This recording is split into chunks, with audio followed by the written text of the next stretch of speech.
ওপেনটে YouTube চেনেলে আপোনালোকক স্বাগতম জনাইছোঁ। আজি এটা নতুন আপডেট লৈ আপোনালোকৰ আগত উপস্থিত হৈছোহি। আপোনালোকক জনাব পাই সুখী হ'ম যে আসাম পাব্লিক সাৰ্ভিস কমিশনৰ ফালৰ পৰা যিখিনি বৰ্তমান junior engineering under joint cadre of public work PWD ডিপাৰ্টমেণ্টৰ আৰু পাব্লিক ৱৰ্ক বিল্ডিং আৰু ইনিচিয়েশ্যন ডিপাৰ্টমেণ্টৰ আণ্ডাৰত যেই কাৰণে জুনিয়ৰ ইঞ্জিনিয়াৰিং চিভিলৰ কাৰণে মুঠ 650টা পোষ্ট যিহেতু মুকলি কৰা হৈছে। আপোনালোকে চাব পাৰিব ইয়াত যিখিনি এডভাৰটাইজৰ ডিটেইলছখিনি মই আপোনালোকক দি দিম। আপোনালোকে লিংকত গৈ মোৰ ডিছক্ৰিপশ্যন বক্সত চাব পাৰিব। ইয়াত টোটেল পোষ্ট 650টাৰ ভিতৰত ইয়াত ৰিজাৰ্ভেশ্যন কেটেগৰী ৱাইজ ইয়াতে ডিষ্ট্ৰিবিউট কৰি দিয়া হৈছে। ইয়াত অপেন কেটেগৰীত আছে 3 টোটেল পোষ্ট আছে। অপেন কেটেগৰীত 396টা, ইয়াৰ ৰিজাৰ্ভ ফৰ ওমেন 190টা ৰিজাৰ্ভ ফৰ ওমেন আছে, আৰু বাকীখিনি যেহেতু মেলৰ কাৰণে। আৰু নেক্সট আছে ৰিজাৰ্ভ ফৰ OBC আৰু MOBC কাৰণে টোটেল পোষ্ট আছে 157টা। ইয়াত ওমেনৰ কাৰণে ৰিজাৰ্ভ আছে 47, আৰু নেক্সট আছে reserve for OBC MOBC tea tribe advisory কমিটিৰ কাৰণে ইয়াত টোটেল যিখিনি ৰিজাৰ্ভ আছে 20টা আছে, তাৰে ওমেনৰ কাৰণে 6টা আছে। ঠিক একেধৰণে ৰিজাৰ্ভ ফৰ SC কাৰণে টোটেল 27টা পোষ্ট, ইয়াৰে ওমেনৰ কাৰণে 8টা ৰিজাৰ্ভ আছে। আৰু STP প্লেনৰ কাৰণে টোটেল পোষ্ট 34টা আছে, তাৰ ওমেনৰ কাৰণে 10টা ৰিজাৰ্ভেশ্যন আছে। ঠিক একেধৰণে ST হিলছৰ কাৰণে টোটেল পোষ্ট 16টা আছে, তাৰে ওমেনৰ কাৰণে ৰিজাৰ্ভ আছে 5টা। মুঠ 650টাৰ ভিতৰত ওমেনৰ কাৰণে টোটেল পোষ্ট ৰিজাৰ্ভেশ্যন আছে সকলো কেটেগৰী মিলাই 195টা। আৰু বাকী ইয়াতে যিখিনি PWD ফিজিকেল ডিজিবিলিটিৰ কাৰণেও ইয়াত টোটেল 35টা পোষ্ট ৰিজাৰ্ভ কৰা আছে, আৰু এক্স ছাৰ্ভিচমেনৰ কাৰণে 13টা। তো ঠিক আছে, আপোনালোকে চাব পাৰিব ইয়াত পে স্কেল দিয়া আছে 14,000 to 70,000, আৰু গ্ৰেড পে হ'ব আপোনাৰ 8,700। ইয়াৰ যিখিনি ইলিজিবিলিটি ক্ৰাইটেৰিয়া হয় আপোনালোকে ইয়াত চাব পাৰিব। এডুকেশ্যনেল কোৱালিফিকেশ্যনটো লাগিব। Candidate must have 3 years diploma in civil engineering and planning and construction technology for any technical institute recognized by the AICTE.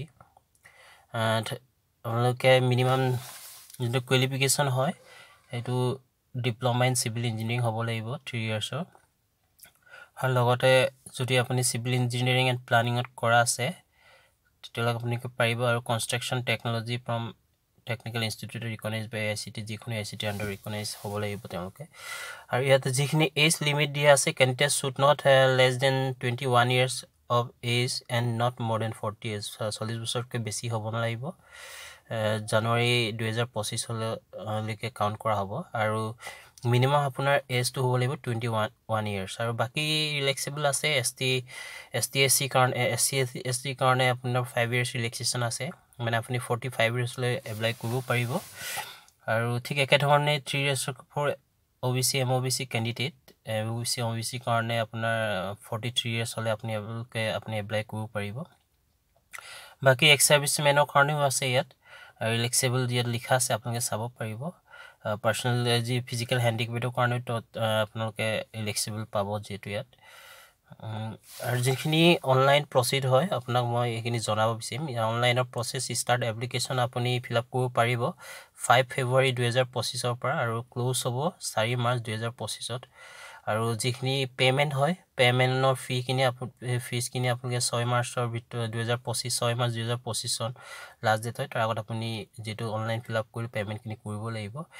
ইয়াত পে'মেণ্ট কেটেগৰী দিয়া আছে। এপ্লিকেশ্যন ফিজ পৰিব জেনেৰেল কেণ্ডিডেটৰ কাৰণে এপ্লিকেশ্যন ফিজ হ'ব 250 rupees, আৰু প্ৰচেছিং ফিজ চাৰ্জ হ'ব 40 rupees, আৰু taxable amount total আপুনি পে' কৰিব লাগিব জেনেৰেল কেণ্ডিডেটৰ কাৰণে 297।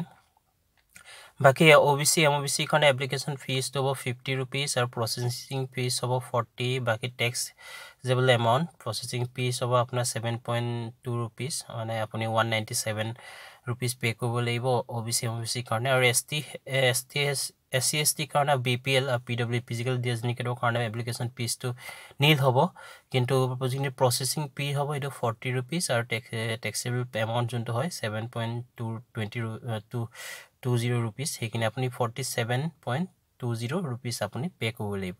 সেইখিনি আছিলে application fees.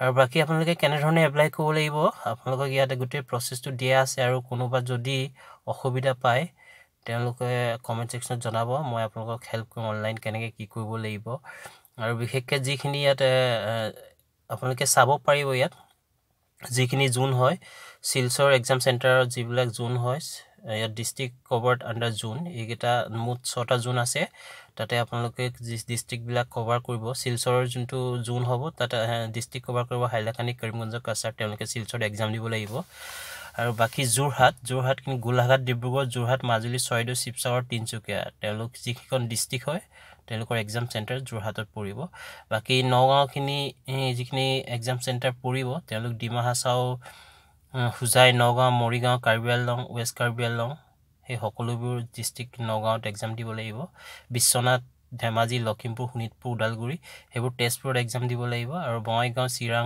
Dhubri Goalpara Kokrajhar south Halmora তেওঁলোকে কুকুৰাঝাৰত দিব লাগিব বাকি বৰপেটা বাক্সা কামৰূপ মেট্ৰো নলবাৰী দৰং বাজালি তামুলপুৰ তেওঁলোকে গুৱাহাটীত এক্সাম চেণ্টাৰ দিব লাগিব সো বন্ধুসকল সেইখিনি আছিল এডভাৰটাইজ যোনখিনি আপোনাৰ নতুন যিখিনি ওলাইছে আপোনালোকে এপ্লাই কৰি ল'ব পাৰিব আৰু যদি কিবা অসুবিধা পায় আপোনালোকে কমেন্ট সেকশনত জনাব মই নিশ্চয় আপোনালোকক সহায় কৰিবলৈ চেষ্টা কৰিম আৰু কোনোবা যদি ফ্ৰেণ্ডে নতুন মোৰ চেনেলটো যদি চাই আছে কাইন্ডলি আপোনালোকে চেনেলটো সাবস্ক্ৰাইব কৰি দিব যাতে ভৱিষ্যতে এনে ধৰণৰ গভৰ্ণমেণ্ট ৰিলেটেড ইনফৰমেশ্যন বা নতুন আপডেট কিবা যদি আহে আপোনালোকক মই পোনপ্ৰথমে জনাবলৈ চেষ্টা কৰিম সো ভিডিওটো আজি ইমানে আছিল নেক্সট ভিডিও লৈ আকৌ উপস্থিত হ'মহি আজিলৈ ইমানে ধন্যবাদ